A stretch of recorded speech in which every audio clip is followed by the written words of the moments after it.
Another post, IG post naman ni Kimi. Ayon sa kanyang caption, like a phoenix, I rise again and again. No matter what life threw my way, I choose to stand tall and keep going. Today I celebrate 19 years of love, challenges, growth, and endless support. Thank you for standing by me through it all. Here's to many, many more years. Rising, dreaming, and sharing this journey together. Thank you, ABS-CBN. Oh, napaka-emotional naman ng post ni Kimi. Grabe. Naka-like naman si Aldin Richard and Filomeno Darla.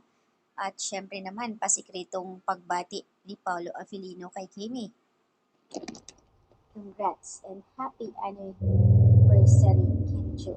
I always pray for you, Kimi, and always stay and blessing more power. Sobrang pretty mo dyan. Grabe ang effort talaga ng pag-shoot, ha. In fairness naman, yearly talaga nag-celebrate si Kimi.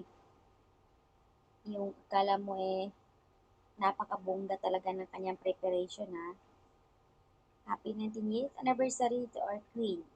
Thank you sa pagpapasaya mo at sa hindi pagbabago. Still, napaka-humble mo sa mga tao. I'm so proud of you. 19th anniversary, Kimi. Thank you for the existing. You're so gorgeous, Kimi. Happy anniversary. Ikaw ang nagiging inspirasyon ko kung paano manatiling mabuti sa kabila ng maraming ingay sa paligid. My first number one favorite housemate sa bahay ni Kuya.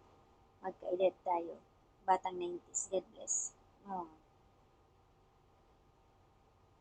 Sa last photo talaga, application for PBB 10th edition. So, ayan guys, ang update ni Kimi sa pangalawang post niya sa IG. Congrats, Kim Chu. And next year, 20th anniversary, sana may pa-concert ka sa mga Kim Pao fans.